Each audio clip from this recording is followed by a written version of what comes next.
시작해 보겠습니다. 이번 주 강의는 좀 시간이 짧을 것 같아요. 왜냐면은 이게 일단 실단원이 뭐냐면은 컨티뉴어스 옵티마이제이션이에요. 컨티뉴어스 옵티마이제이션.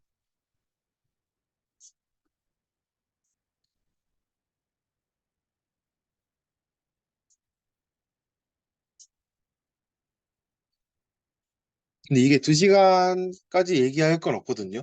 그래갖고 일단은 하는 데까지 해보고 음, 네, 좀 일찍 끝날 수도 있다. 말씀 드려보겠습니다. 자, 그래서 우리가 최적화 이론이라는 게 뭐냐면은 최적화 이론은 처음 들어보시는 분들이 좀 있을 거예요. 일단은 먼저 함수 fx가 주어져 있다고 해봅시다. fx가 이렇게 뭐 예를 들어서 이렇게 주어져 있다고 해볼게요.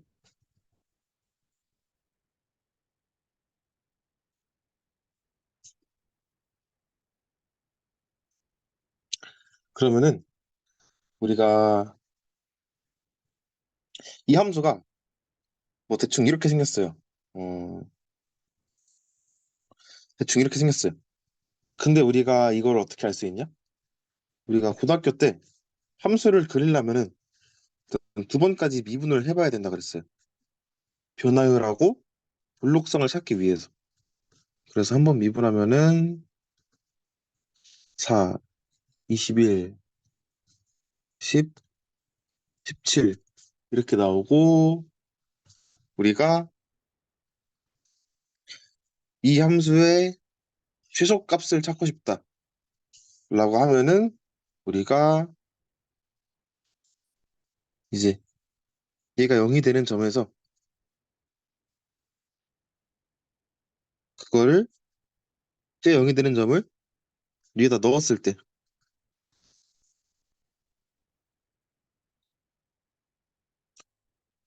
이제 0보다 작은지 아니면 0보다 큰지 뭐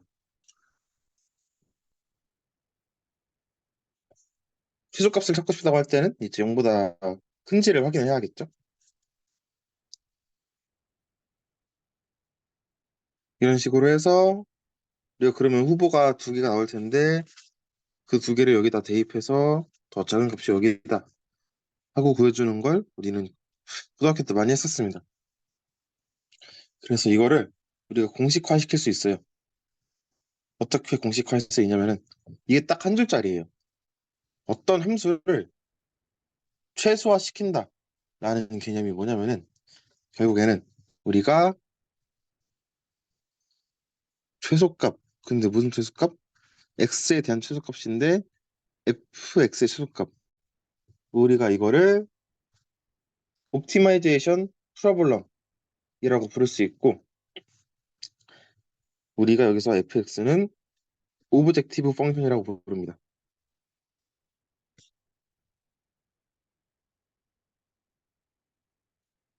오브젝티브 펑션이고 어, 예를 들어서 우리가 이제 f가 d 차원에서 이제 1차원으로 가는 함수고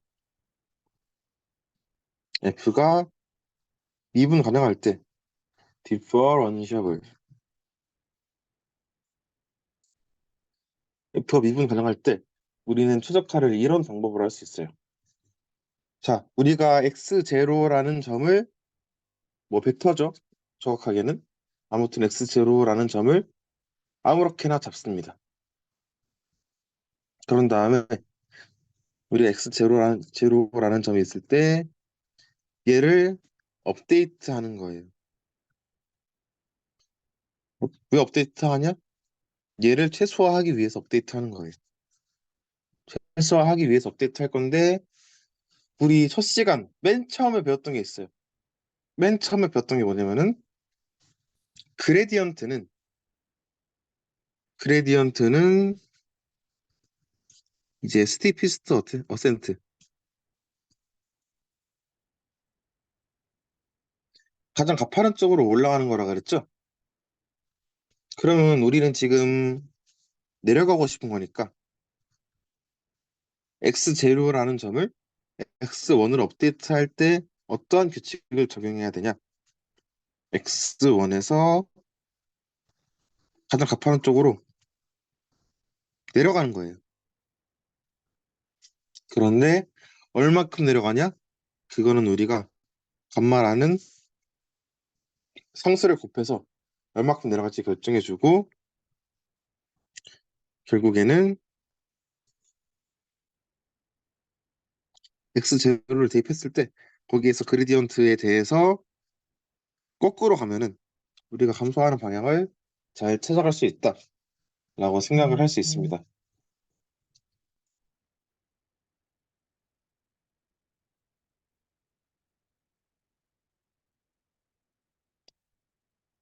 그래서 우리가 예시를 한번 들어볼까 하면은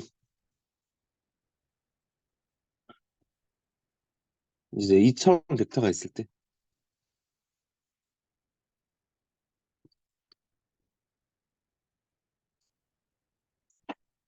2차원 벡터가 있을 때 이제 쿼드라틱 폼 그러니까 2차식 우리가 2차식 배웠었죠?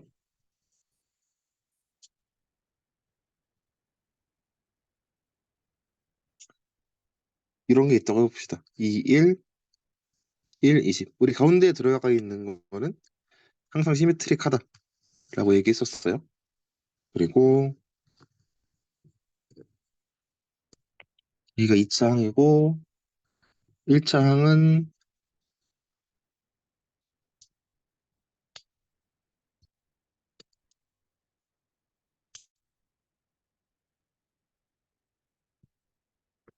이런 식으로 돼 있다고 하면은 우리가 이제 F의 그레디언트는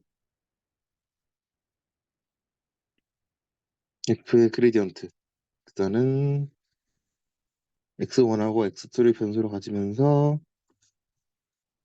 우리가 2분의 1, 뭐 예를 들어서 XT, PX 이거 미분하면은 그냥 PX 나오죠. 그냥 PX가 나오거나 아니면은 뭐 X 트랜스포즈 P 이렇게 나올 수도 있겠죠. 뭐 차원을 어떻게 생각하느냐에 따라 달라요. 제가 이제 공지사항으로 말씀드렸었는데 우리가 그레디언트를 이렇게 정의하는 책도 있고 이렇게 정의하는 책도 있다 그랬죠. 그래서 우리가 뭐 보기 편한 거는 PX일 수 있지만 우리가 X 트랜스포즈 P 뭐 이렇게 써줘도 상관없고 세 개는 X 트랜스포즈 P로 나와 있으니까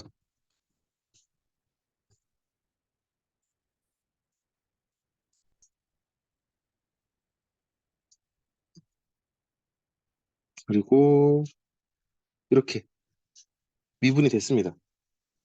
그러면 예를 들어서 우리가 X0가 뭐 마이너스 3, 마이너스 1이라는 점에서 출발을 한다고 해봅시다.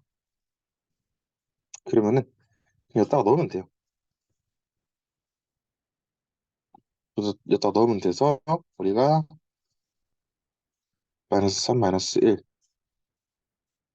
2, 1, 1, 20 하고 5, 3 이렇게 넣어주면은 계산했을 때 하나, 둘, 6, 1이니까 7, 7, 23, 7, 23 그리고 차원이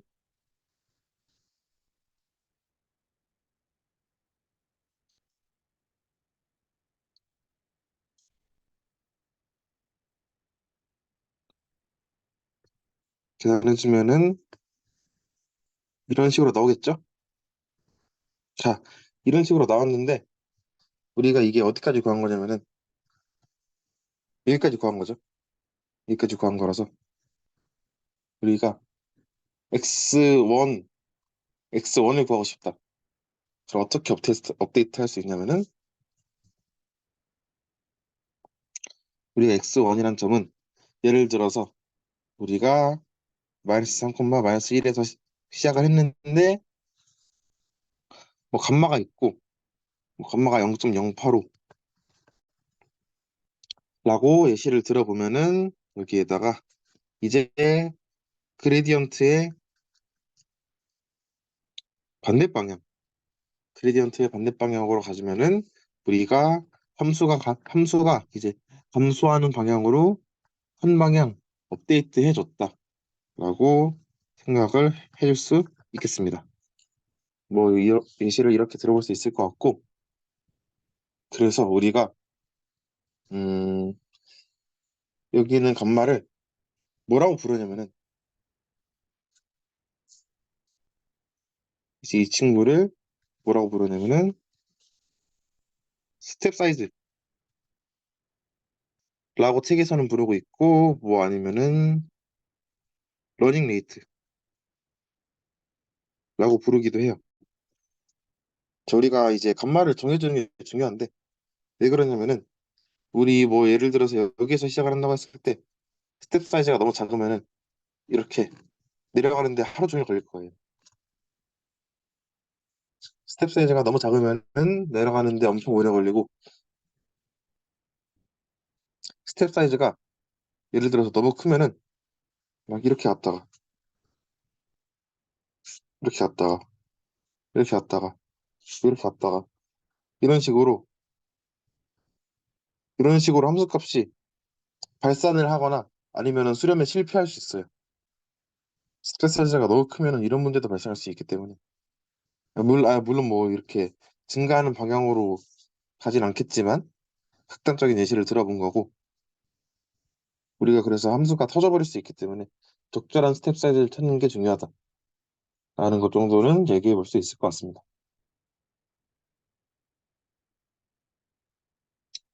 자, 예시를 하나만 더 들어볼게요. 이거는 어 우리가 ax-b라는 이제 리니어 이퀘이션이 있다고 했을 때, 뭐 이거는 직접 답을 구할 건 아니고, 이거는 하도 많이 나오는 유형이니까, 이거의 이제 그레디언트는 어떻게 구하냐? 이 친구의 그레디언트는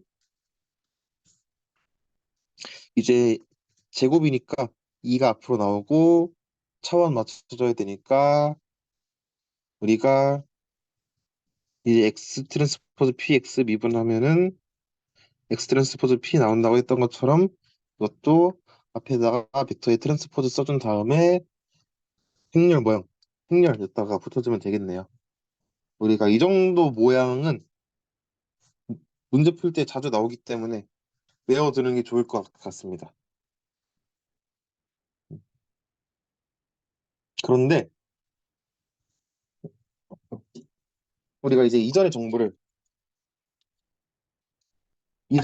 조장을 하고 싶을 때가 있어요. 그거를 우리가 모멘텀이라고 합니다. 우리가 이전의 정보를 조장했을 때 좀 더 안정적으로 그레디언트 디센트 과정을 진행을 할 수 있겠죠. 우리가 예를 들어서 이렇게 너무 크게 러닝 레이트를 잡아버렸다고 해도 이전의 정보를 어느 정도 저장하고 있으면은 이렇게까지 튀진 않을 거예요. 뭐 이런 느낌으로 우리가 모멘텀이란 걸 정의를 하면은, 우리가 이제 i번째 스텝에서 i 플러스 1번째 스텝으로 간다고 할 때, i 플러스 1번째 스텝은 i번째 스텝에서 뭐 이렇게 가는데,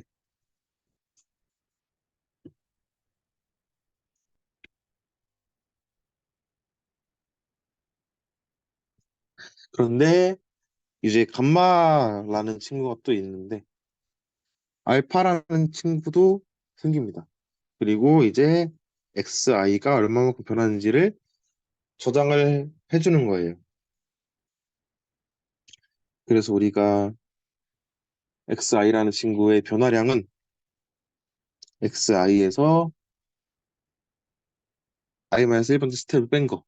그러니까 이전의 변화량을 가지고 있는 거죠. 이거는 결국에 어떤 식으로 나올 수 있냐? i-1 빼기 컴마 i-1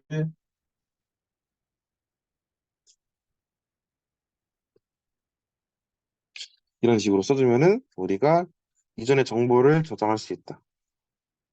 저장하면서 이제 함수의 최소값을 찾아서 떠날 수 있다. 라고 생각을 해줄 수 있겠습니다. 그런데 음, 이게 우리가 이렇게 데이터가 한 개밖에 없을 때 이런 식으로 뭐 진행을 할 수 있을 텐데 우리 지금 빅데이터 시대에 살고 있고 수많은 데이터들이 홍수처럼 쏟아져 나오고 있는데 그레디언트를 계산한다 라는 행동은 결국에 어떻게 되는 거냐면은 모든 우리가 가지고 있는 데이터들에 대해서 한 번씩 다 돌고 그거에 한 번씩 다 돈 모든 데이터에 대한 값들에 대해서 우리가 네, 우리가 거기에 대해서 업데이트를 해줘야 되는 거예요. 근데 그러면은 이제 시간이 너무 오래 걸려요. 막 예를 들어서 데이터셋이 n개라고 하면은 시간 복잡도가 5n인 거예요. 한 번 업데이트 할 때. 그러니까 그레디언트 디센트는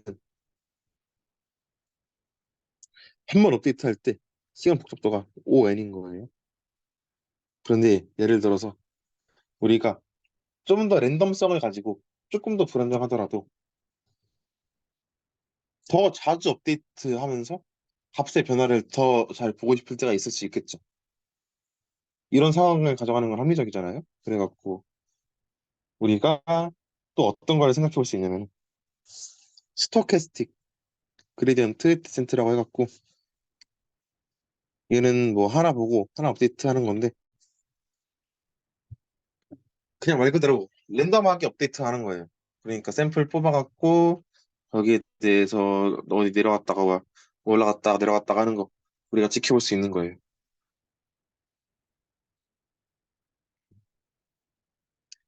그러면 결국에 어 우리가 이제 관심 있는 함수가 L이라고 해봅시다. 이제 관심 있는 함수가 로스 함수, 그러니까 손실 함수 L. 손실 함수가 뭔지는 살짝 설명했었죠. 그 벡터 캘큘러스 예시 들 때. 그래서 우리가 손실 함수가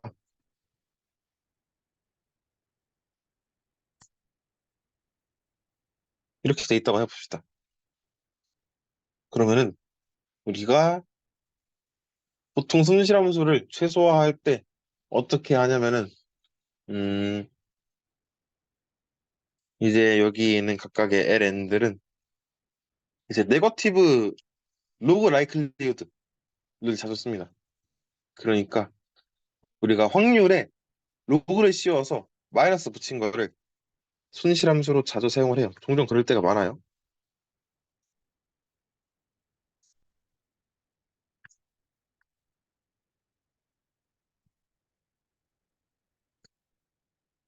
이렇게 돼갖고 우리가 이거는 이제 n개의 데이터에 대해서 관심이 있다라고 표시를 해주는 거예요. 우리가 이제 스토캐스틱 그레디언트 디센트는 한 개만 보는 거라고 했으니까 뭐 이거 각각에 대해서 우리가 봐주는 거예요. 각각에 대해서 우리가 봐주는 건데 결국에는 우리가 그 데이터들을 한 바퀴 다 돌면은 우리가 이제 분실함수 L에 들어가 있는 파라미터를 업데이트할 수 있다. 그렇게 생각할 수 있겠죠? 그래서 이것도 결국에는 똑같은 식으로 우리가 업데이트 해줄 수 있긴 한데 우리가 이제 식 자체는 아예 똑같지만 우리가 의미를 다르게 생각해 보면 업데이트의 관점에서 우리가 이런 식으로 업데이트 하면은 네, 이런 식으로 업데이트 하면은 우리가 값이 업데이트 되는 거를 훨씬 더 자주 볼 수 있다. 불안정하지만 우리가 경향성을 뚜렷하게 확인할 수 있고 그리고 이게 좀 더 잘 돼요. 왜냐면은 더 자주 업데이트하는 만큼 더 더 자주 업데이트하는 만큼 랜덤하게 뽑으니까 자주 업데이트하면은 이제 최소값으로 수렴할 확률이 좀 더 큽니다. 결국에 한 바퀴 다 돌면은 이제 언바이어스드 에스티메이터 라고 해갖고 우리가 결국에는 SGD가 n만큼 돌았으면은 얘 여기다가 평균 냈을 때 평균을 내면은 우리가 그레디언트 디센트가 업데이트 된 거랑 똑같이 간다라는 게 알려져 있긴 한데 뭐 그거는 우리가 그렇게 크게 중요한 문제는 아니고 아무튼 스토캐스틱 그레디언트 디센트 방법 한 개씩 봐주고 가는 게 이제 모델의 성능 자체는 더 올릴 수 있다라고 생각을 할 수 있습니다. 그런데 우리가 세상은 그렇게 쉽지 않은 게 항상 우리가 함수를 이렇게 최소화할 수 없어요. 우리가 이제 함수를 최소화한다는 게 그냥 함수가 주어졌을 때 뭐 예를 들어서 함수가 주어졌을 때 거기다가 미분해서 0 넣으면은 여기 있는 x가 최소값의 후보다. 최소값의 후보가 되고 x를 넣어서 fx에다 x를 넣어서 최소값이 나오는 걸 구한다. 뭐 이런 거 많이 했을 텐데 우리 이제 이런 거를 뭐라고 하냐면은 이제 이런 문제를 뭐라고 하냐면은 unconstrained problem이라고 불러요.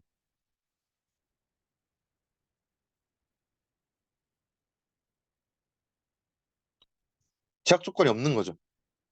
제약 조건이 없는 최적화 문제를 이렇게 부르는데 우리가 이제 제약 조건이 있는 최적화 문제는 이런 식으로 포뮬레이션 할 수 있습니다. 자, x에 대해서 최소화해. 뭐를? fx를 최소화하는데 우리가 서브젝트 2 조건이 어떻게 걸려 있냐면은 자, 조건에 대한 함수는 우리가 무조건 증오가 들어가 있어야 되고 그냥 부등식에는 무조건 증오가 들어가 있어야 되고 그 다음에 그 목적 함수가 음수인 꼴로 그러니까 0이 더 큰 거니까 목적 함수가 음수인 꼴로 써주는 게 좋아요. 물론 이렇게 안 쓴다고 해서 최적화 문제가 아닌 건 아니지만 이런 꼴로 써주는 게 좋습니다. 이거는 뭐 나중에 설명할 거고 그래서 우리가 목적 함수가 여기 있고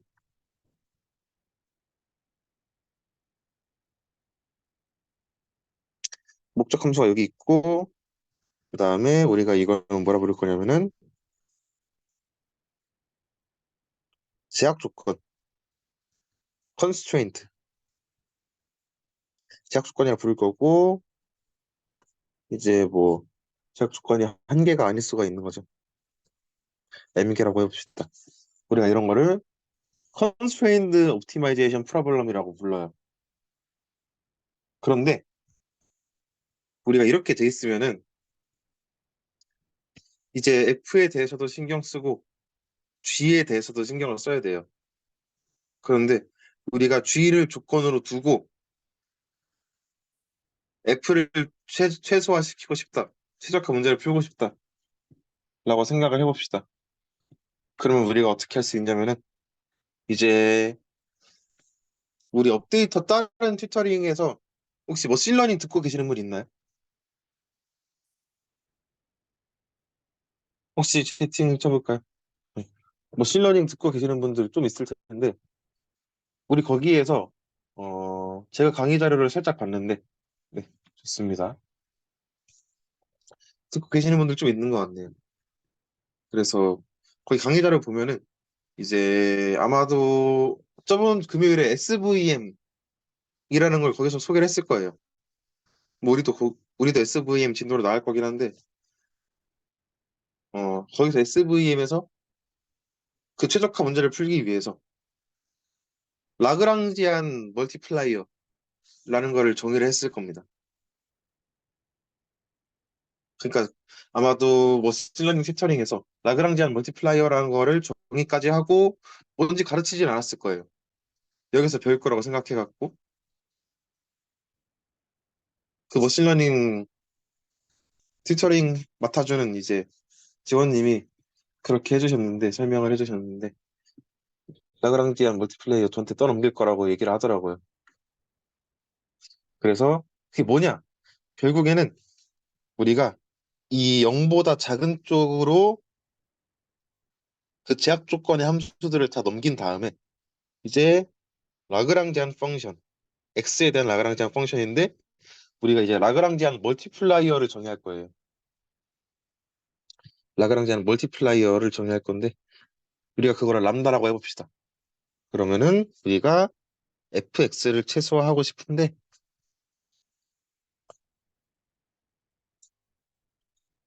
제약 조건에 m개가 있다고 했을 때 우리가 각각의 최적화 제약 조건에 대해서 라그랑지안 멀티플라이어 곱하기 최적화 조건 근데 0보다 작은 쪽으로 넘긴 거 이렇게 써둔 게 라그랑지안 펑션이 됩니다. 그러니까 이게 라그랑지안인 거고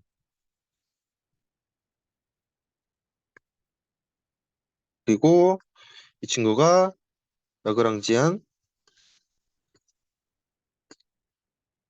멀티플라이어 한국어로 쳤을 때 뭐라 나오지? 라그랑지안 승수라고 치면 나올 거예요. 우리가 곱이 승이다 뭐 이런 느낌으로 쓰니까 라그랑지안 승수라고 치면은 나올 거고 라그랑지안 멀티플라이어 우리가 이런 식으로 이제 우리가 두 줄로 나눠져 있는 거를 한 줄짜리로 다시 최적화하기 위해서 이런 걸 정의를 할 수 있고 우리는 근데 우리 벡터 캘큘러스에서 벡터 폼으로 정의하는 방법을 여러 번 했으니까 좀 더 컴팩트하게 적어보자면은 결국에 이거는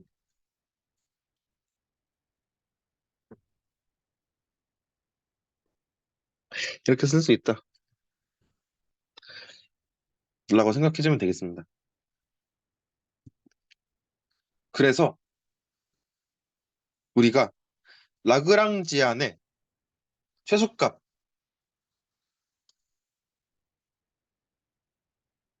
라그랑지안의 최소값을 우리가 생각을 해볼게요.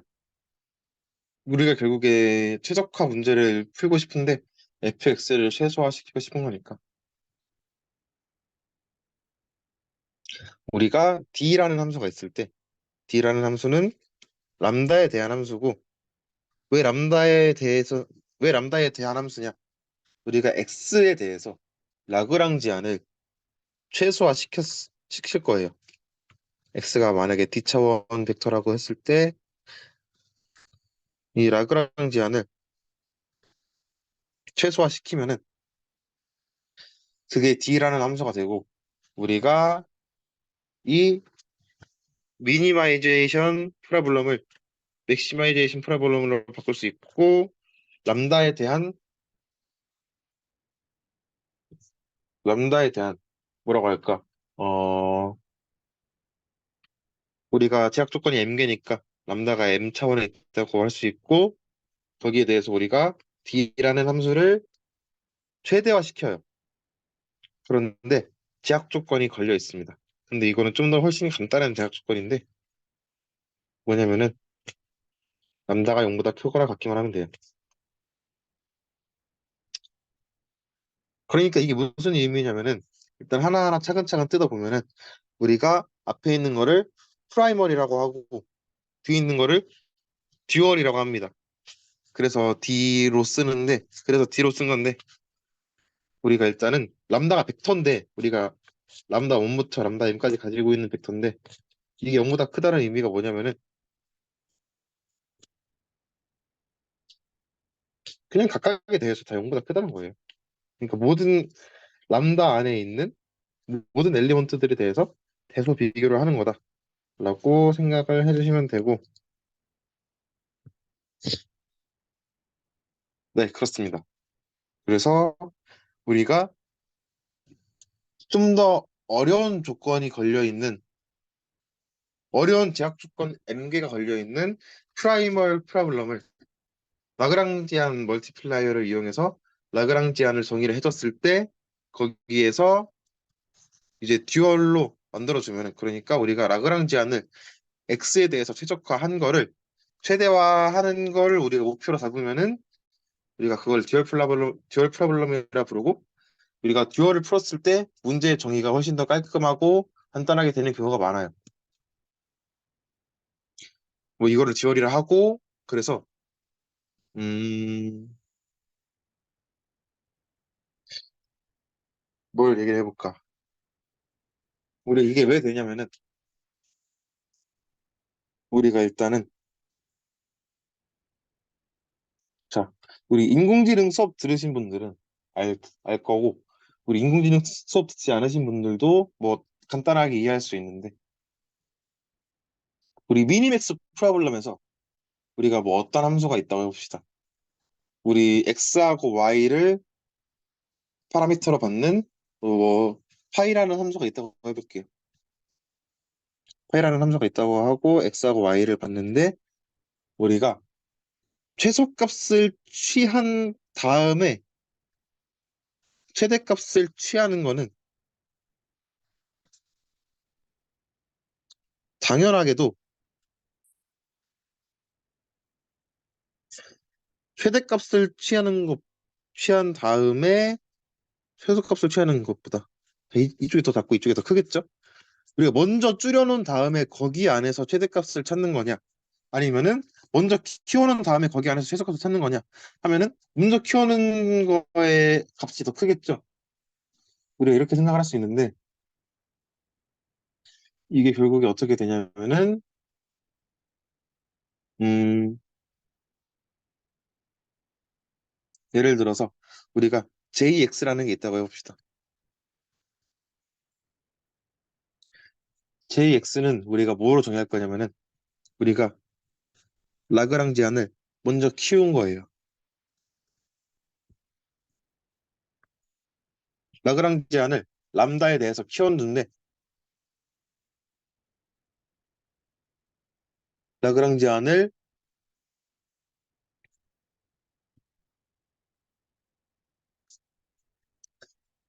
람다에 대해서 키웠는데 우리가 그거를 X에 대해서 줄였다라고 생각을 해보면은 얘는 결국에 먼저 줄이고 키운 것보다 클 거예요. 그러니까 키웠는데 먼저 줄이고 키운 것보다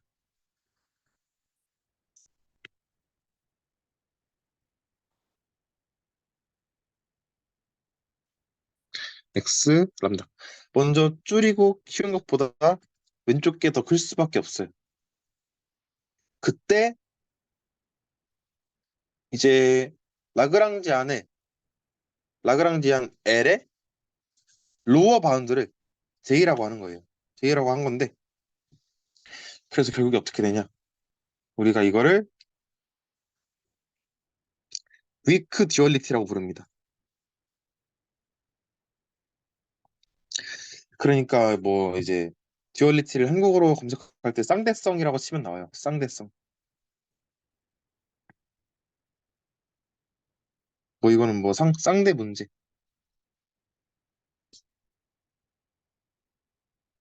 치면 나오는데 그래서 이 약한 쌍대성 위크 듀얼리티가 무슨 말이냐? 우리가 프라이멀 함수를 프라이멀 함수가 뭐 이렇게 생겼다고 했을 때 얘를 줄이고 싶은 거예요. 얘를 줄이고 싶은데 우리가 얘를 줄인다는 게 뭐냐면은 이제 얘가 듀얼 그러니까 여기가 프라이멀의 최소값이고 여기가 듀얼의 최대값인데 우리가 프라이머의 최소값이 이미 정해져 있을 때 듀얼 프라블럼을 최대화하면서 점점 D 스타를 그러니까 듀얼 프라블럼의 최 이제 최적화된 값을 프라이멀 프라블럼의 최적화된 값을 향해서 점점 키워주는 거예요. 여기 닿게 여기 닿으면은 우리가 이거는 스트롱 듀얼리티라 부르는 거고 여기 차이가 나면은 위크 듀얼리티라 부르는 거고 그 차이를 우리가 JX다라고 표현을 할 수 있습니다. 그리고 우리가 constrained problem인데 이걸 이제 좀 더 구체적으로 하면은 inequality 그러니까 부등식으로 제약된 문제다라고 할 수 있고 우리가 이제 이퀄리티 컨스트레인트를 또 넣을 수 있어요. 그러니까 우리가 x에 대해서 최소화를 하고 싶은데 부등식에 대해서 우리가 서브젝트 to 부등호 쪽으로 제약 조건을 가질 수도 있고 그다음에 뭐 등호 쪽으로도 제약 조건을 가질 수 있어요. 어, y는 1부터 m까지, 뭐 j는 1부터 n까지 이런 식으로도 우리가 정의를 해줄 수 있습니다. 이거는 이런 문제에서 우리가 이제 부등호에 대한 제약 조건이 있으면은 0만 남겨주고 다 0보다 작은 쪽으로 넘겨줘야 된다 그랬는데 일단 이 이퀄리티 컨스트레인트 그러니까 이 등호로 정의된 제약 조건은 우리가 뭐 따로 넘겨줄 필요가 없겠죠. 그런데 이게 결국에는 이게 결국에는 우리가 가장 많이 볼 수 있는 모양인데 얘가 어디 갔어? 얘로부터 왔다는 걸 알 수 있어요. 우리가 inequality constraint problem으로부터 왔다는 걸 알 수 있는데 왜냐면은 우리가 HJ가 0이다 라는 거는 결국에 HJ가 0보다 작다 라는 inequality problem에서 왔으면서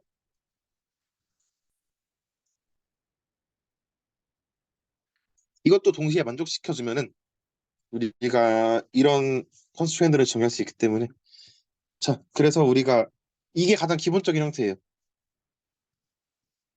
이게 가장 기본적인 형태인데 그래서 우리가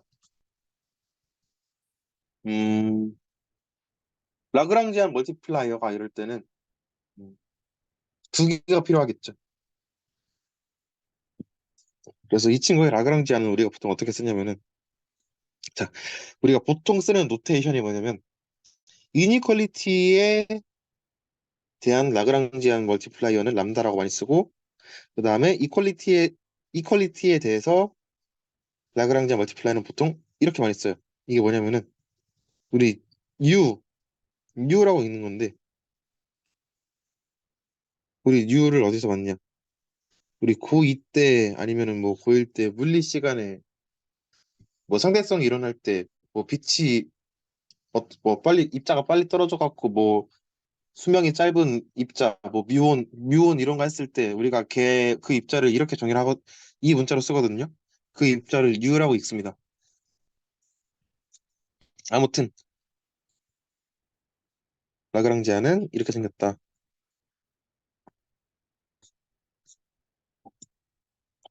그리고 우리가 H는 어떤 방향으로 가도 상관없다. G는 무조건 이 방향으로 돼 있고 거기다가 람다를 붙여줘야 되는데 그러니까 왜냐면은 우리가 결국에 람다가 0보다 크거나 같다는 제약 조건이 있죠. 그 조건에 이 조건을 항상 만족하는 게 이 조건을 항상 만족하는 라그랑지안 멀티플라이어를 정해주면서 G를 이쪽으로 넘겼어야 되는데 우리가 H는 뭐 그렇게 크게 신경 쓸 게 없어요. 그냥 뒤에다가 붙여주기만 하면 됩니다. 그래서 이게 가장 일반적인 우리가 옵티마이제이션 프로블럼의 형태다라고 생각을 해주시면 돼요. 네. 일단은 뭐 그래서 최적화 문제를 한 40분에 가까운 시간에 걸쳐서 쭉 정리를 해봤습니다.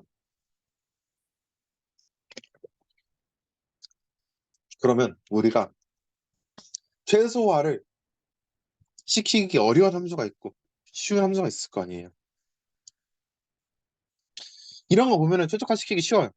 그냥 쭉 따라가서 멈추면은 물론 우리가 이제 스텝 사이즈를 잘 정해야겠지만 쭉 따라가다가 이제 스텝 사이즈가 적절하다고 했을 때 어딘가에서 멈추면은 그냥 그 문제를 풀어버린 게 되는 거예요. 그런데 우리가 이제 문제를 풀었다 못 풀었다에 대한 후보가 있을 수도 있잖아요. 그러니까 우리가 여기서 시작하면은 여기서 멈출 수도 있고 아닐 수도 있으니까 그런 후보들이 있는데 그 후보가 한 개인 거. 그러니까 우리가 이제 극소값이 곧 최소값이라는 함수가 있습니다. 그런 거를 우리가 뭐라고 하면은 컨벡스 펑션 그러니까 볼록 함수라고 부르거든요. 볼록 함수라고 부르는데 우리가 일단 볼록 함수가 뭔지 알아보기 전에 볼록 집합에 대해서 정리해 보겠습니다. 데피니션 컨벡스 셋. 컨벡스 셋이 뭐냐? 우리가 이제 C라는 집합이 있을 때 X하고 Y가 C라는 집합 안에 들어 있으면은 우리가 X하고 Y라는 벡터에 대해서 정의하는 라인 세그먼트, 그러니까 선분이 있어요. 우리 미적분학 시간에 우리 이제 그 뭐야 미적분학 시간에 12단원인가 100서 배울 때 우리 선분을 이렇게 정의할 수 있다고 했잖아요. 기억나시는 분들도 있고 안 나시는 분들도 있을 텐데 우리가 선분을 이렇게 정의할 수 있어요. 그래서 이제 그 선분이 X하고 Y라는 점이 C라는 집합 안에 있을 때 그 선분이 C 안에 다 들어 있으면은 우리가 그거를 컨벡스 셋이라고 부릅니다.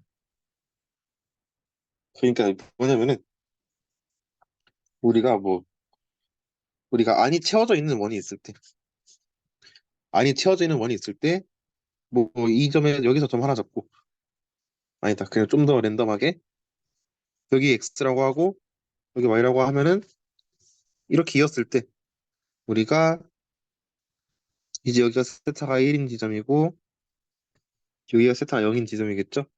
그래서 X하고 Y를 잡았을 때 그 사이에 있는 모든 점이 이 원 안에 들어가 있기 때문에 우리가 이 원을 컨벡스 셋이다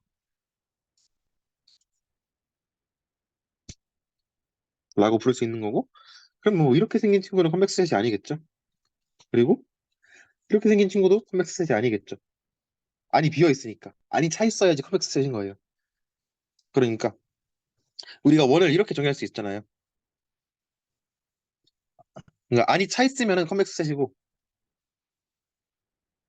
안이 비어 있으면 컨벡스 셋이 아니다. 우리가 정의에 의해서 이렇게 생각을 해둘 수 있습니다. 당연한 거예요, 이거는. 정의니까. 내가 이를 잘 못 쓰는 것 같네. 아무튼, 네. 이게 컨벡스 셋의 정의고, 뭐, 그래서 이런, 선분을 이렇게 정의한다. 라고 했을 때, 뭐 이런 걸 보여주고 싶었고, 그래서 결국에 컨벡스 펑션, 우리의, 일단 지금 목표죠? 컨벡스 펑션이 뭐냐?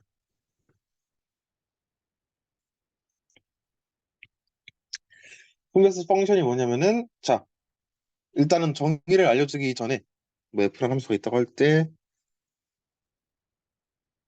우리가 직관적으로 생각을 해봅시다. 우리가 볼록한 함수, 가장 잘 알고 있는 함수가 뭐죠? 이차 함수. 우리가 아래로 볼록한 거를 볼록하다고 부르고, 위로 볼록한 건 오목하다고 부르거든요. 그래서 이게 볼록 함수인데, 볼록 함수는 우리가 여기 X라는 점이 있고, 여기 Y라는 점이 있을 때, X하고 Y 사이에 선분을 정의를 합니다. X하고 Y 사이에 선분을 정의하면은, 이제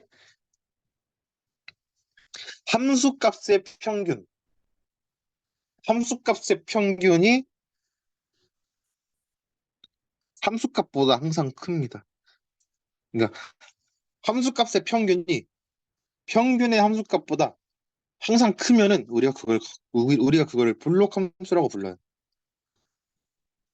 우리가 이거는 이제 고등학교 때 미적분 선택했으면은 다 어디서 봤을 정의인데 일단은 여기를 뭐 함수값의 평균이라고, 그러니까 여기를 평균 x하고 y의 평균이라고 치면은 함수값의 평균이 평균의 함수값보다 크면은 우리가 그 함수를 볼록하다라고 부릅니다. 그래서 그거를 숫자로 써보면은 이거는 고등학교 때 봤을 텐데, 자, 평균의 함수값보다 함수값의 평균이 더 크다. 크거나 같다. 크거나 같다라고 할 수 있는 거고, 우리가 여기에서 이게 가장자리에는 잘 안 써지는 것 같아요, 그치? 아무튼 이거를 뭐 크거나 같다라고 했을 때 우리가 이거를 컨벡스라고 하고, 우리가 증오가 빠지면은 이 친구는 strictly convex하다. 글씨를 좀 더 크게 써볼까요?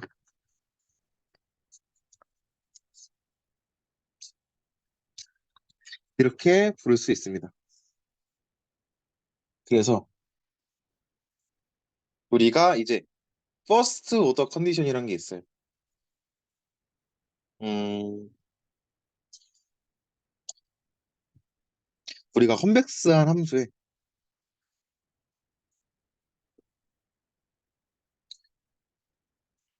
first order condition, 그러니까 우리가 1차 조건이라는 게 있는데 우리가 이 블록한 함수에 대해서 얘를 미분을 해서 이 점에 대해서 접선을 그었어.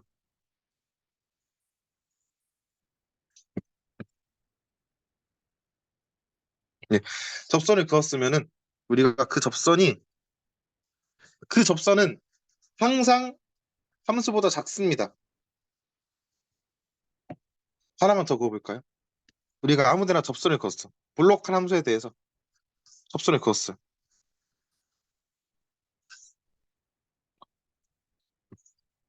블록한 함수에 대해서 접선을 그었어. 그러면은 그 접선은 항상, 네, 그 접선은 항상 함수보다 작습니다. 그리고 우리가 접선의 방정식을 어떻게 표현할 수 있죠? 접선의 방정식은 우리가 이런 거 있잖아요. 그러니까 우리가 x축 있고 y축 있을 때 우리가 가장 익숙한 모양이죠. 아무튼 x축 있고 y축 있을 때 우리가 접선의 방정식 어떻게 구했었죠? 뭐 우리 고등학교 때 이런 거 많이 했었잖아요.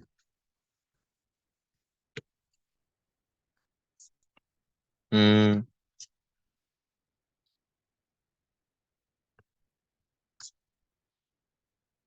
이거였나? 아무튼 고등학교 때 이런 거 많이 했었잖아요. 근데 우리가 이거를 좀 더 일반화해서 생각을 해보면은, 자, 우리가 접선이 함수값보다 작다라는 걸 어떻게 표현할 수 있냐면은 f에다가 y를 넣은 게 더 큰데 fx 더하기, 우리는 이제 똑똑한 대학생이니까 그레디언트로 표현을 해줍니다.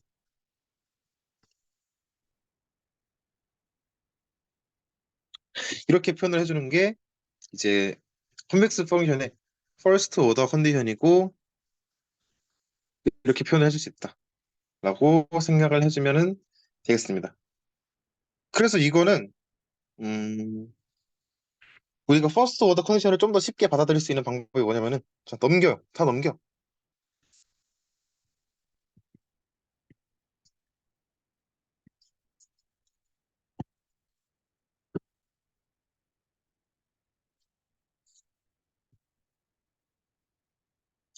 다 넘겼어요.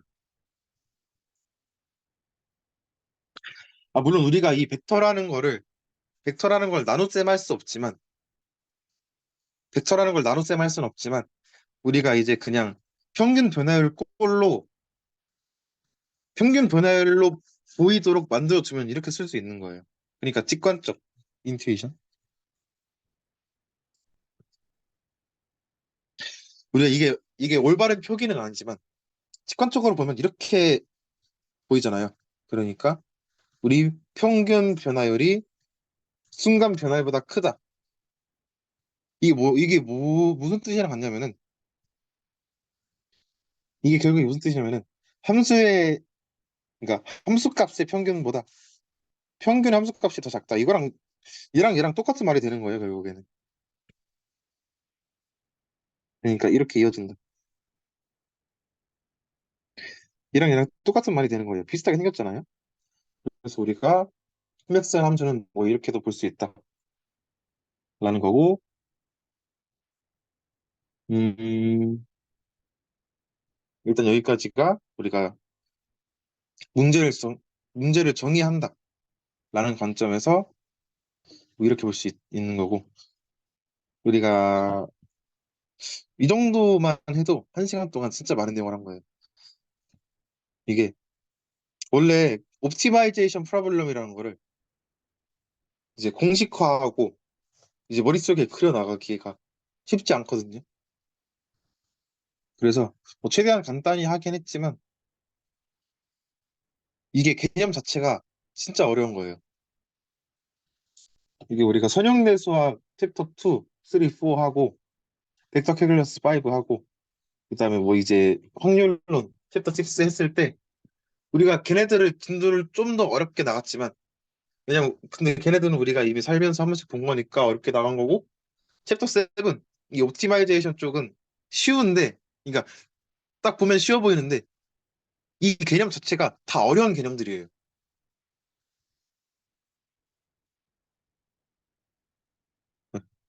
그래갖고 이 정도만 해도 많이 했다라고 볼 수도 있고 그래서 우리가 나머지를 향해 달려가 보면은 그래서 우리가 블록 최적화 콘벡스 옵티마이제이션 프로블럼에 대해서 정의할 수 있어요. 자, 이건 중요합니다. 우리 블록 최적화라는 단어 들어본 적 있죠? 학부에 과목도 열려요. 블록 최적화만 한 학기 내내 배우는 과목이 있어요. 3학년 1학기쯤에 듣는 걸 추천드리고. 그래서 블록 최적화 문제가 뭐냐면은 우리가 오브젝티브 펑션이 있고 서브젝트 투 컨스트레인트가 있어요. 컨스트레인트.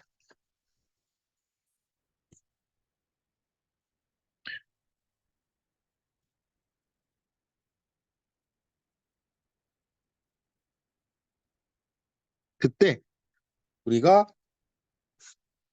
자 F가 컨벡스하고 G가 컨벡스 할 때 그리고 H가 리니어 리니어가 아니고 정확하게 말하면은 우리 어파인 배웠죠? H가 어파인일 때 우리가 이거를 컨벡스 옵티마이제이션 프로블럼이라 부릅니다. 왜냐? 우리가 fx가 당연히 컨벡스 해야 되고 제약 조건까지 컨벡스 해야 돼. 왜냐면은 우리가 컨벡스하는 펑션 더하기 이거 0보다 크니까 컨벡스한 펑션 더하기 컨벡스한 펑션은 컨벡스한 펑션이니까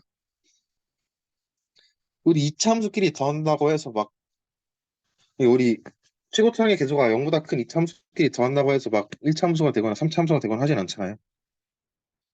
그래서 뭐 컨벡스한 함수끼리 더했을 때 컨벡스를 유지하는데 우리가 이 이퀄리티 컨스트레인드 그러니까 이 등호로 정의된 제약 조건은 우리가 얘하고 얘가 합쳐져 있다 그랬잖아요. 그런데 얘도 컨벡스고 얘도 컨벡스이려면 우리가 그러니까 똑바로 봐도 볼록하고 뒤집어서 봐도 볼록한 함수는 딱 하나밖에 없어요. 뭐냐? 직선. 얘는 직선이라는 친구는 컨벡스 하면서 뭐야 잘못 쓴 컨벡스 하면서 컨케이브 해요. 직선이라는 친구는 볼록하면서 오목해요. 왜냐?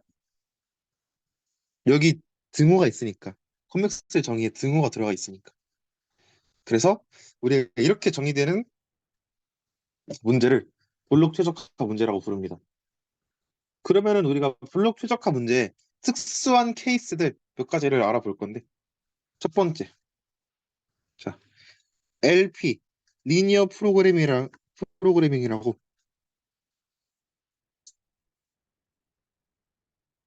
부르는 게 있습니다. 자, 자 X에 대해서 우리가 최소화를 할 건데 자 우리가 오브젝티브 펑션이 1차 함수인 거예요. 그리고 컨스트레인트가 얘도 1차 함수야. 그러니까 리니어 프로블럼, 리니어 이퀘이션. 그러면 우리가 이제 라그랑지안을 이제 쓸 수 있겠죠.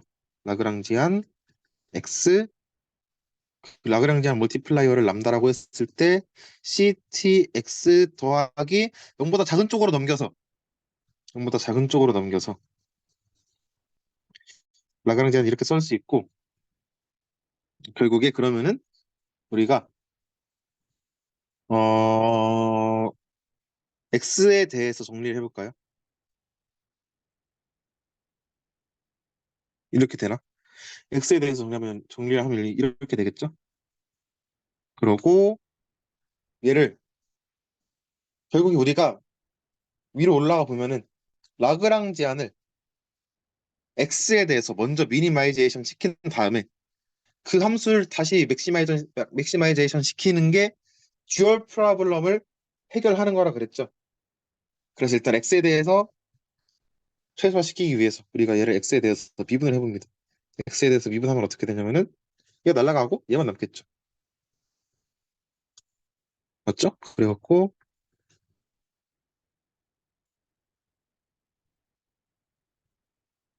우리가 문제를 이렇게 정의할 수 있고 얘를 0이라 했을 때 우리가 람다를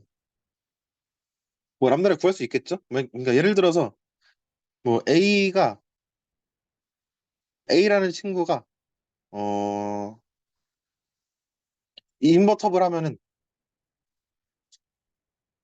그러니까 여기서는 이제 제약 조건이 우리가 이니퀄리티는 m개가 있고 얘는 d개가 있으니까 A라는 친구는 뭐 m by d겠죠? A라는 친구는 m by d일 텐데 우리가 예를 들어서 m이랑 d랑 갖고 그다음에 뭐 우리가 인버터블 하다라고 했을 때 뭐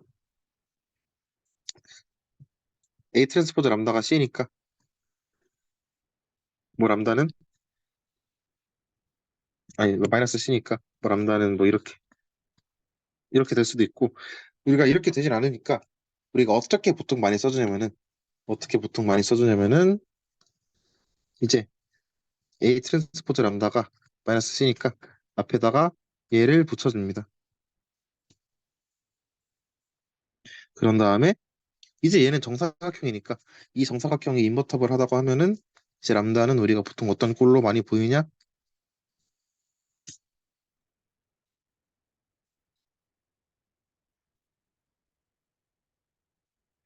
람다는 이런 꼴로 많이 보입니다. 람다는 이런 꼴로 많이 보이고 그 람다를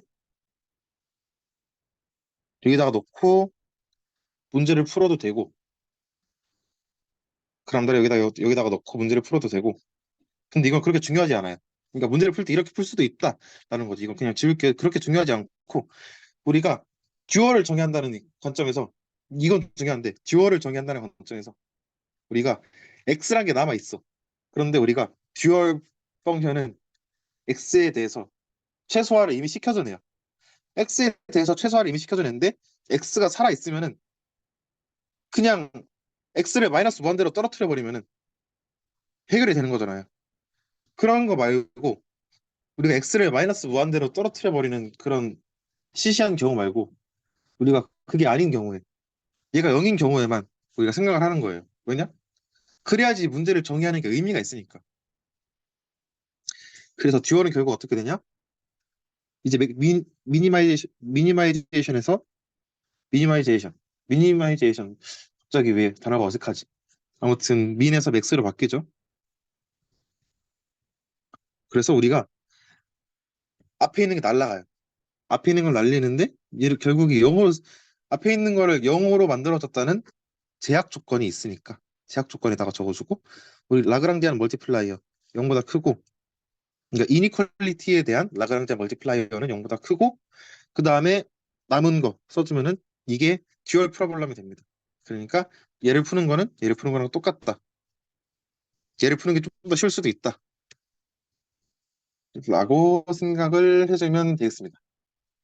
자, 첫 번째가 그래서 LP였어요. LP.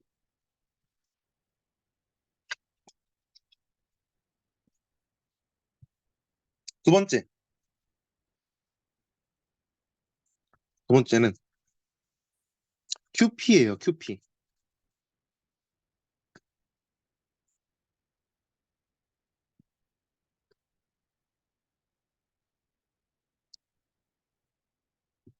QP가 뭐냐?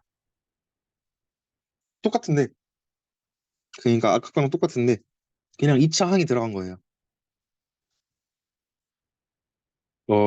우리가 2분의 1 x 트랜스포즈 qx 더하기 gtx. 이게 QP의 모양인데 뭐 제약 조건이 있긴 하겠죠. 이게 제약 조건인데 우리가 결국 앞에 이거 하나만 추가된 거예요. 1차식에서 2차식으로 만들어져서 리니어 프로그래밍에서 쿼드라틱 프로그래밍으로 바뀐 거예요.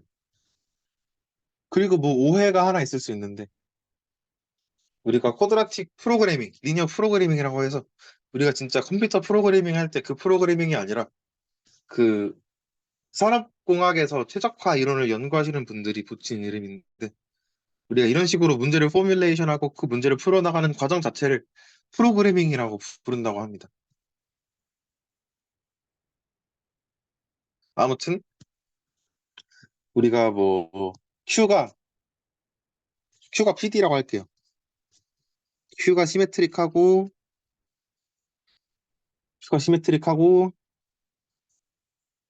포지티브 데피니트라고 하면은 우리가 행렬이 양수다라는 거는 그 앞뒤로 벡터 붙였을 때 이게 항상 0보다 크다라는 거죠. 그러면은 이게 결국에 뭐야?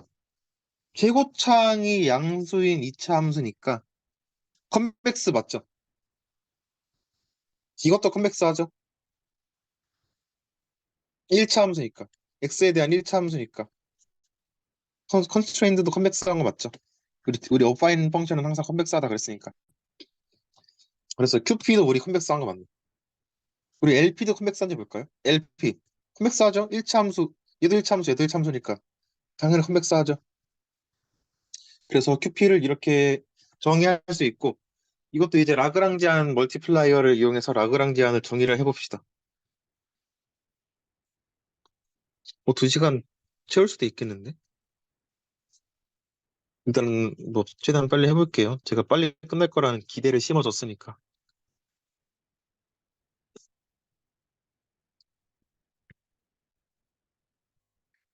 그래서 이걸 x에 대해서 정리를 해볼게요.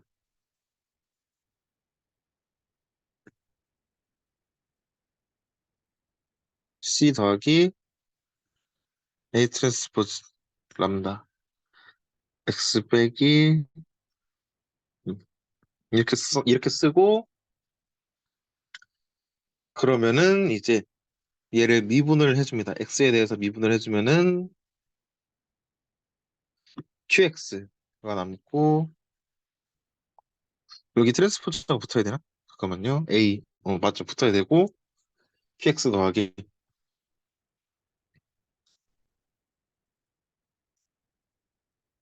얘를 0이라고 두면은 우리가 x를 바로 구할 수 있죠. x는 이거 넘기고 q 넘겨주면 되니까 마이너스 q 인버스 q가 pd라고 했으니까 포지티브 데피니트라 했으니까 인버스 우리가 마음대로 붙여줄 수 있고 x를 이렇게 구할 수 있습니다. 그러면은 우리가 듀얼 프로블럼은 어떻게 되냐? x를 여기다가 넣으면 돼요. x를 여기다가 넣으면 되는데 그러면 우리가 계산을 해보면은 x 여기다가 넣었을 때 마이너스 2개 있으니까 플러스 되고 그 다음에 이게 앞뒤로 붙어 있는데 이게 앞뒤로 붙어 있고 그 다음에 q 인버스 붙어 있으니까 이렇게 날라가서 q 인버스 한 개 남고 q 인버스 한 개 남은 거에다가 여기다가 넣으면은 이제 여기는 2분의 1 빼기 1이니까 결국에 남는 거는 마이너스 2분의 1이네. 무슨 말을 한 거냐면은 결국에 마이너스 2분의 1만 남는데 우리가 듀얼 함수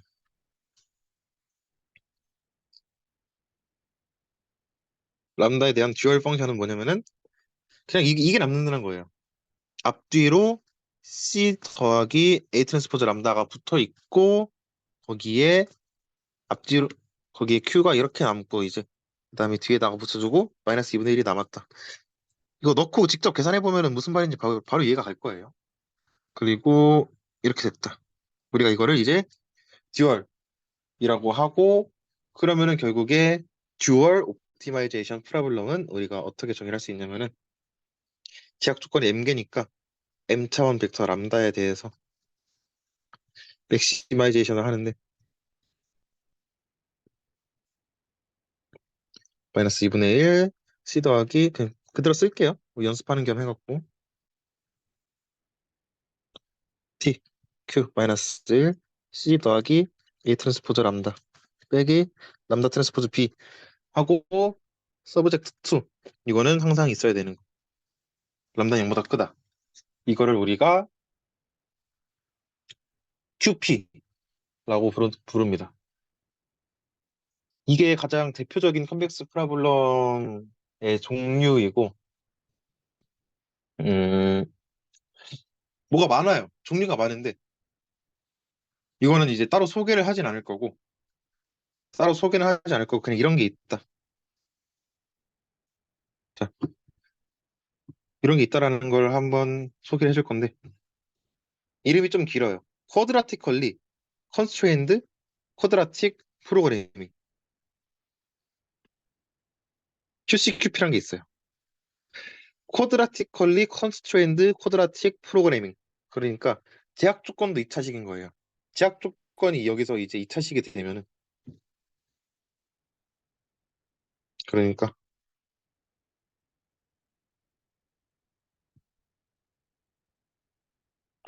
이는 풀진 않을 거고 소개만 할 건데 음,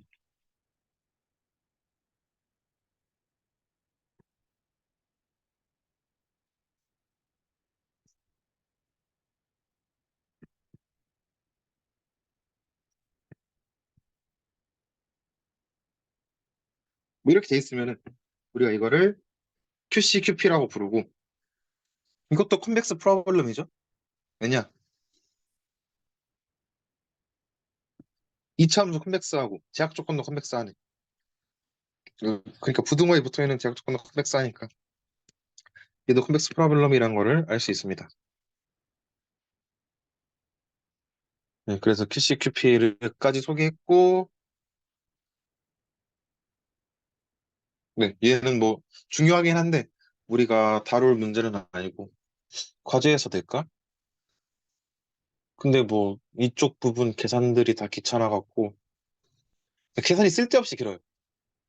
그러니까 계산이 쓸데없이 길어서 이제 옵티마이제이션 쪽은 뭐 그렇게 여기 과제는 어렵게 안 나갈 거고 과제 3에서 통계 파트에서 좀 빡세겠죠 그러면은 아무튼 여기까지가 우리가 블록 최적화 문제를 정리를 했습니다.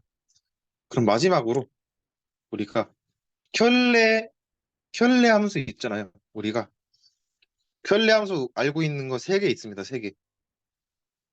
뭐가 있냐? 우리가 살면서 배운 켤레 함수 세 개가 있어요. 이게 우리가 살면서 배웠던 첫 번째 켤레 함수고 두 번째 켤레. 이것도 우리가 이게 살면서 봤던 두 번째 켤레고 세 번째 세 번째는 뭐 베타 베르누이. 베르누이 스펠링이 뭐더라? 베르눌리. 아무튼 뭐 있었는데 베타 베르누이 아니면 뭐 베타 바이노미얼. 통계적인 켤레도 있었습니다. 그리고 우리가 네 번째로 배울 거는 뭐냐면은 컨벡스 컨주게이트라는 걸 배울 거예요.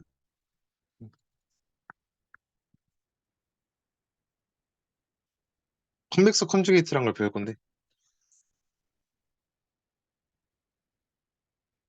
자 정의 오늘 정의가 그렇게 많지 않아서 번호를 안 붙였는데 딱히 아무튼 컨벡스 컨주게이트 우리가 블록 켤레 함수 이게 뭐냐 감이 전혀 안 오죠. 감이 전혀 안 오는데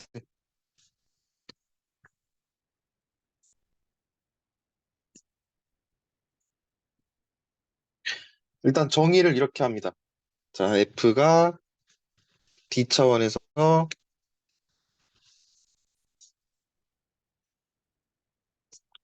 스칼라로 갈 때, 그 D 차원에서 스칼라로 갈 때, 컨벡스 컨주게이트는 이렇게 정의합니다. 자, 새로운 표현들이 있을 거예요.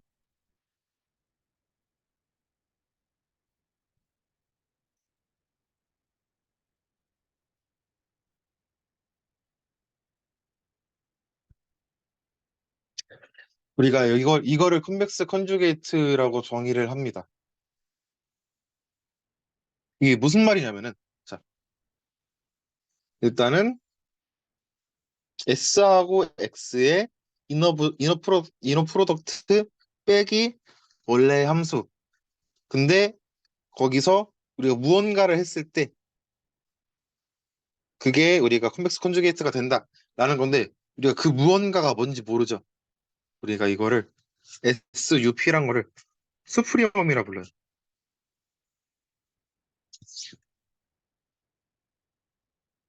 네. 이게 그 수프리멈이 뭐라고 해야 되지? 우리가 그냥 맥스랑 똑같은 거라고 생각해주면 돼요. 맥스.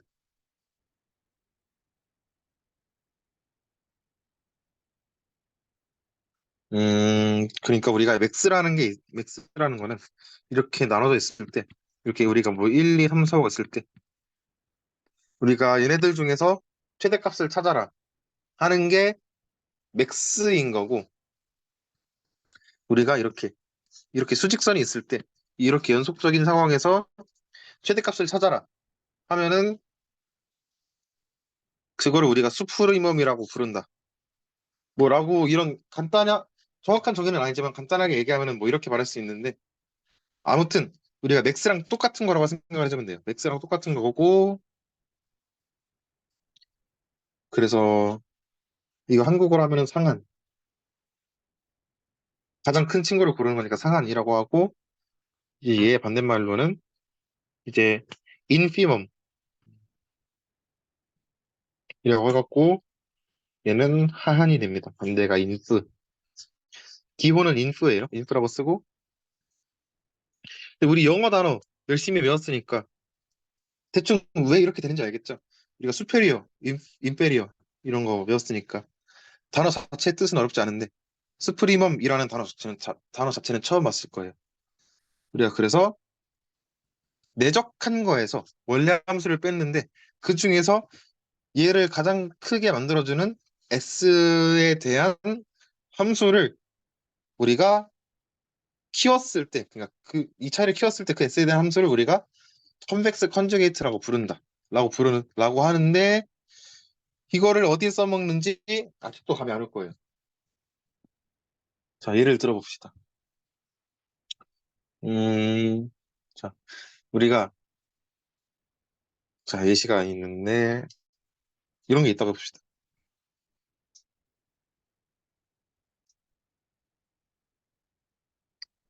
자, 가장 간단한 컨벡스 펑션이죠. 물론 1차 함수가 더 간단하긴 한데 우리가 눈에 보이는 컨벡스로는 얘가 가장 간단하고, 자, 우리가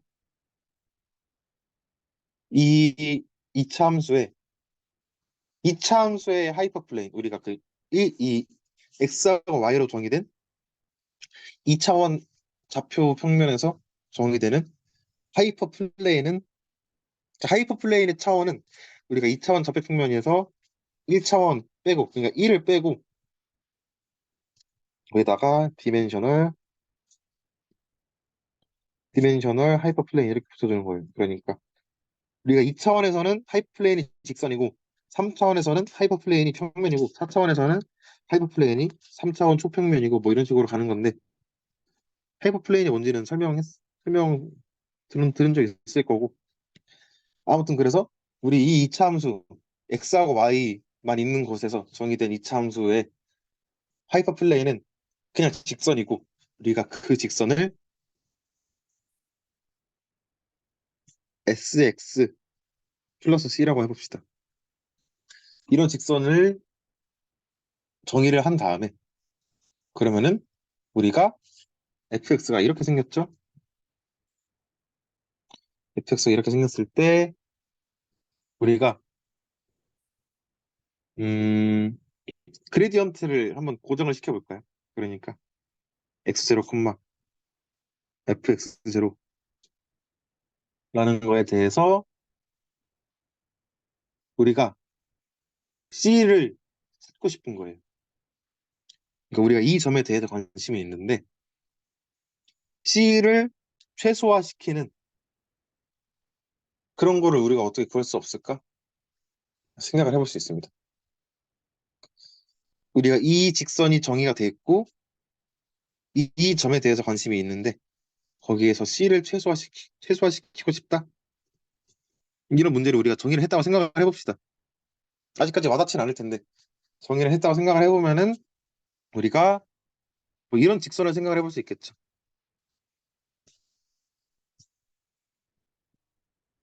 그리고 그러면 이거 결국에는 sx 빼기 sx0 플러스 f0인데 우리가 이 y절편을 최소화하는 문제를 정의를 한다 그랬죠.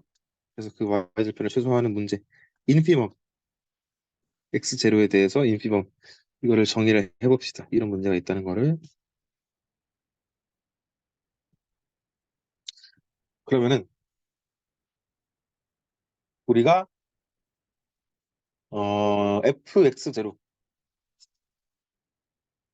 fx0가 있고 이게 있을 때 우리가 결국에는 이거를 컨벡스 컨주게이트의 정의를 이용을 해서 다시 표현을 해줄 수가 있어요. 한번 볼까요? 우리가 최대값, 최대값의 반대는 최소값이죠. 최대값의 반대는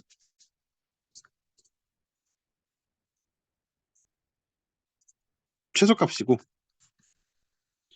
이게 결국에 뭐야? 우리가 s하고 x하고 내적한 거 빼기 함수값 이게 뭐죠? 컨벡스 컨주게이트의 정의네.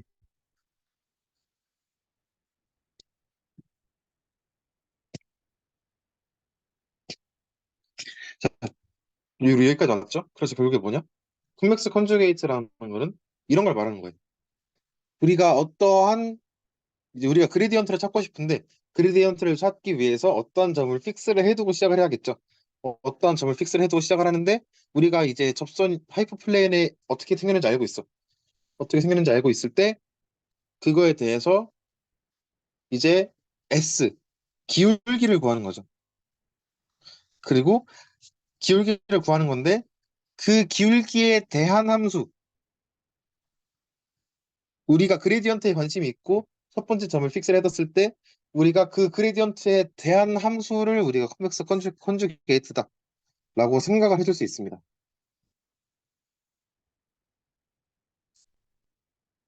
그래서 우리가 왜, 왜 하필이면 이 y절편을 최소화시키는 거를 목표로 뒀냐? 라고 생각을 해보면은 우리가 이런 직선이 있다고 했을 때 컨벡스한 문제에서는 결국 이 직선을 그러니까 우리가 이 이차함수랑 직선이랑 만나는 점이 있을 때 이 직선을 쭉 내려 끝까지 내려야지 접선이 되는 거죠. 그레디언트니까.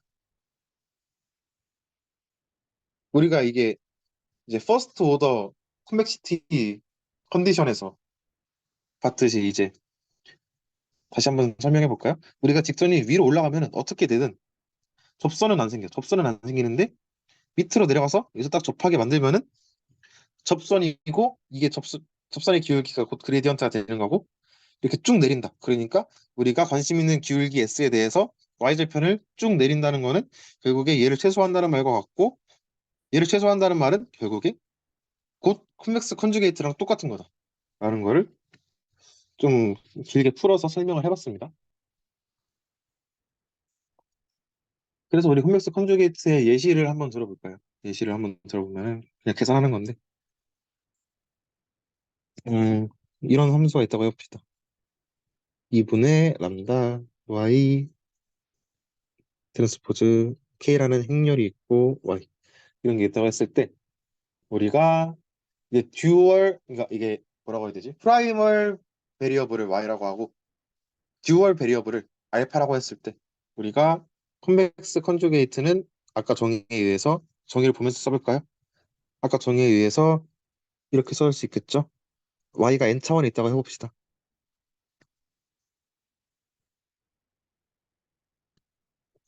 y가 n 차원에 있다고 했을 때 이런 식으로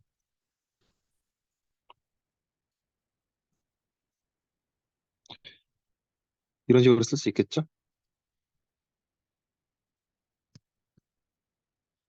그런 다음에 얘를 미분을 해줍니다. 미분을 해주면은 우리가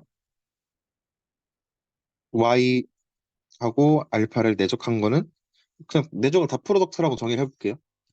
내적을 다 프로덕트라고 정의를 하면은 이렇게 되는데 이걸 미분한 거는 결국에 그러니까 여기 안에 있는 거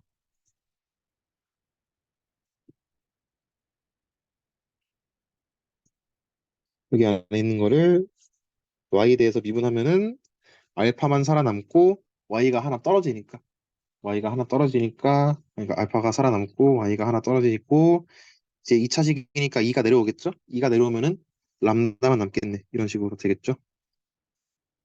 그다음에 그레디언트니까 트랜스포즈 해주면은 우리가 이제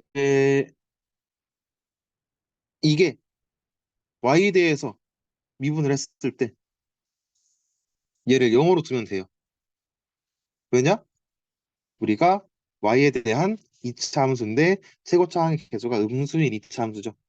최고차항의 개수인 최고차항의 계수가 음수인 2차 함수를 0으로 두면은 거기서 미분하고 0으로 두면은 그 점이 최대값이 나오는 점이 되겠죠. 그래서 얘를 0으로 만들어주는 y를 여기다가 넣어주면은 우리가 그냥 수프리멈을 구했다라고 할 수 있는 거죠. 그러니까 우리가 최대값을 구했다라고 할 수 있는 거라서 우리가 그거를 그대로 위에다가 여기 y에다가 넣어보면은 음, 음,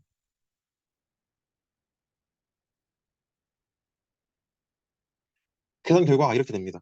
자, 일단은 알파 y에다 그러니까 알파 빼기 1이니까 우리가 람다 k 인버스 y가 알파인 거고 그럼 y는 람다분의 1 k 알파 이렇게 되겠네요. 네. 그래서 람다분의 1 k 알파를 위에 있는 y에다가 넣어주면은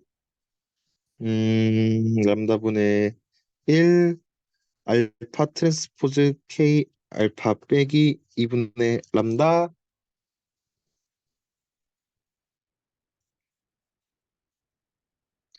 이거 트랜스포즈 k 마이너스 1 람다분의 1 k 알파 이거니까 자, 얘하고 날라가고 알파 트랜스포즈 알파 남고 이거 얘하고 약분되고 그러면은 어떻게 되는 거지?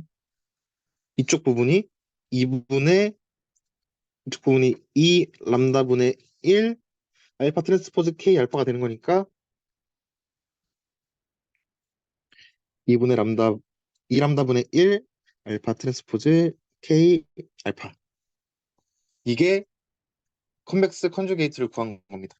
그러니까 우리가 이런 함수에 대한 컨벡스 컨주게이트는 이거구나 라고 우리가 생각을 해줄 수 있습니다. 우리가 y에 대한 거를 그러니까 우리가 얘 그리디언트에 대해서 관심이 있고 우리가 그 그리디언트의 시작점을 픽스를 해뒀을 때 그때 그 그리디언트가 만들어지기 위한 그 y 절편을 그러니까 이렇게 1차원 함수라고 치면은 그러니까 변수가 하나밖에 없는 함수라고 치면은 y 절편을 쭉 내렸을 때 y 절편을 쭉 내렸을 때 그러면 그때 딱 접선이 생기겠죠. 관심 있는 점이 있으니까 거기에 대한 우리가 그 y 절편은 이해가 된다. 그러니까 기하학적으로 이런 의미를 가진다라고 생각을 하면 됩니다. 콤백스 컨주게이트를 구하는 연습을 한번 해본 거고 그냥 음 그래서 우리가 여기까지 왔고 콤백스 컨주게이트의 예시를 하나만 더 들어볼까요? 예시를 하나만 더 들어보면은 우리가 F는 Y에 대한 함수고 G는 X에 대한 함수고 둘 다 컨벡스라고 해봅시다.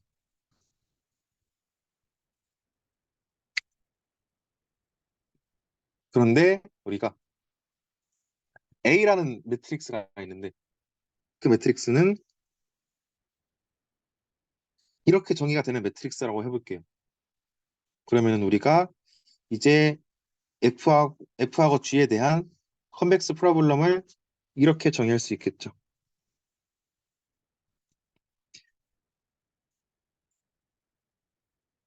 이렇게 정의할 수 있는데 그 X는 뭐냐 결국에 X에 대해서 미니마이제이션 하는 것과 우리 이렇게 생긴 친구를 Y에 대해서 이렇게 생긴 X를 이렇게 생긴 제약 조건에 대해서 미니마이제이션 하는 것과 똑같다라는 것까지는 이해가 될 거고 그러면은 우리가 라그랑지안 멀티플라이어를 통해서 이 문제를 다시 포뮬레이트 해보면은 책에서는 라그랑지안 멀티플라이어 U를 썼습니다. U. 아까 나왔던 U가 아니라 U를 썼습니다. 헷갈리게 해놨죠. 그래서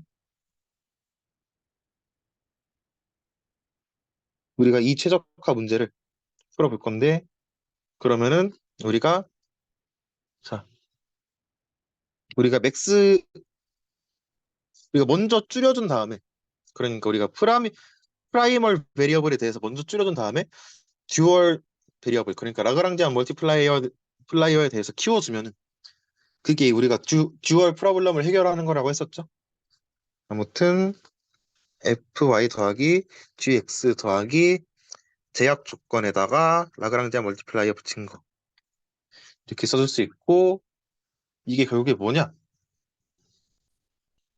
우리가 얘하고 얘로 넘겨볼게요.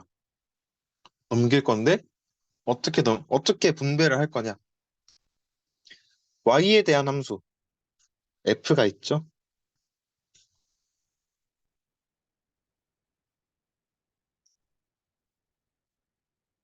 y에 대한 함수 f가 있고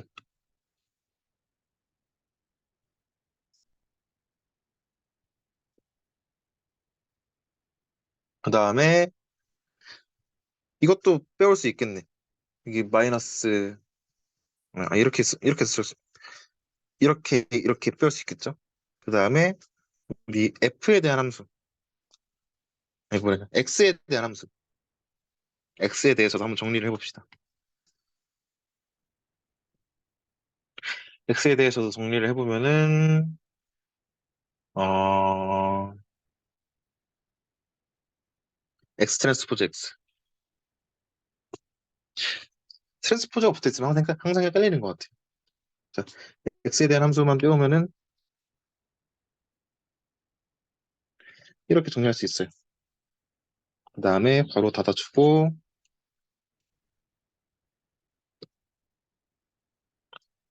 그러면은 우리가 이게 결국에 어떤 꼴이 되냐?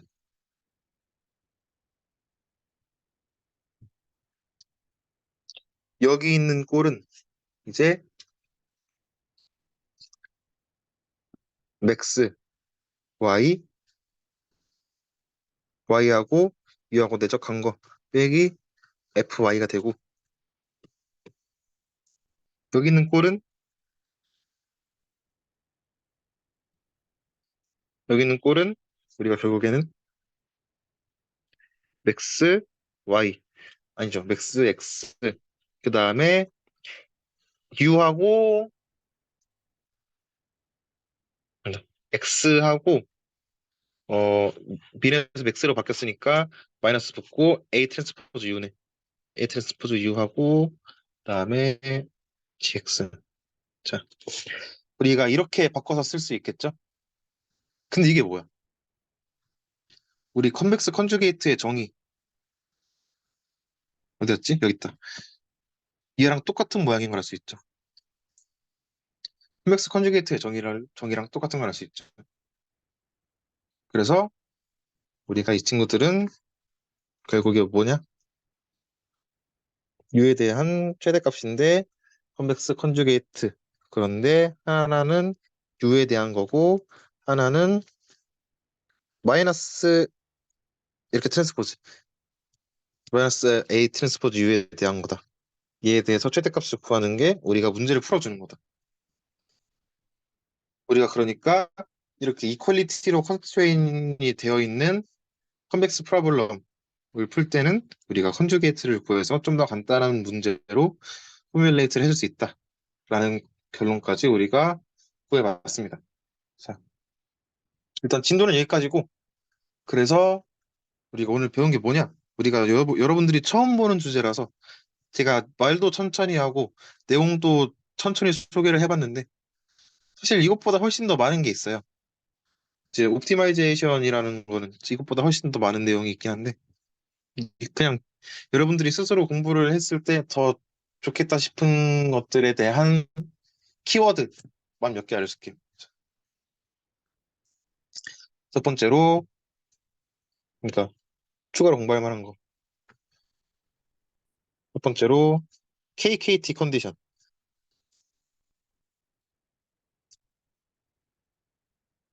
KKT 컨디션에 대해서 여러분들이 스스로 공부를 해보셨으면 좋겠고, 그리고 또 이 최적화 이론에서 또 스스로 공부하면 좋은 게, 또 뭐가 있을까? 이제 컨벡스 셋하고 컨벡스 펑션의 종류. 이걸 외워두는 게 좋아요. 컨벡스 셋하고 컨벡스 펑션의 종류를 외워두고 있는 게 좋은 이유가 뭐냐면은, 우리가 딱 어떤 문제를 딱 봤을 때 이 문제는 풀 수 있는 문제겠네, 이 문제는 풀기 어려운 문제겠네 하고 바로 눈에 보일 수가 있기 때문이죠. 우리가 풀 수 있는 문제 가지고 못 풀리겠다 이렇게 잡고 있는 것도 시간 낭비고, 어차피 안 풀리는 문제 가지고 이거 풀 수 있을 것 같은데 하는 것도 시간 낭비잖아요. 그래서 우리가 그 문제가 풀기 쉬운 문제인지 풀기 어려운 문제인지 바로 알아보기 위해서 컨벡스 셋하고 컨벡스 펑션의 종류 정도는 알아두면 좋을 것 같고, 그 다음에 세 번째, 이제 쿼시, 쿼시 컨벡스, 쿼시 컨케이브,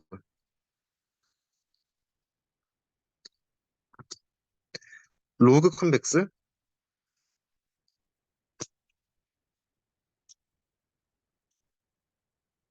로그 컨케이브. 이 친구들의 정의가 뭔지 한번 찾아봤으면 좋겠고요. 그 다음에 네 번째, 우리 뉴턴 메소드. 우리 그레디언트 디센트가 한 번 미분해서 한 거잖아요. 이제 뉴턴 메소드는 두 번 미분해서 한 거거든요. 뉴턴 메소드에 대해서 한번 찾아봤으면 좋겠고, 그래서 여기서도 또 추가로 들어갈 만한 게 쿼시 뉴턴 메소드라고 해갖고, 쿼시 뉴턴 메소드에서 가장 많이 알려져 있는 알고리즘이 BFGS 알고리즘이거든요. 우리가 BFGS는 아직도 최적화 문제를 풀어주는 툴 안에 아직도 최적화 문제를 풀어주는 방법으로 코딩이 돼 있어요. BFGS는. 오, 뭐야? 이게 코딩이 돼 있어갖고 점을 옮기고 싶은데 이렇게. 네. 이게 좀 더 보기 편하죠? 마음이 편하죠, 마음이. 아무튼 BFGS 알고리즘이 뭔지 이것까지 이제 스스로 공부를 해주시면 좋을 것 같습니다. 네. 그래서 오늘 소개드릴 내용은 여기까지고, 혹시 질문 있을까요?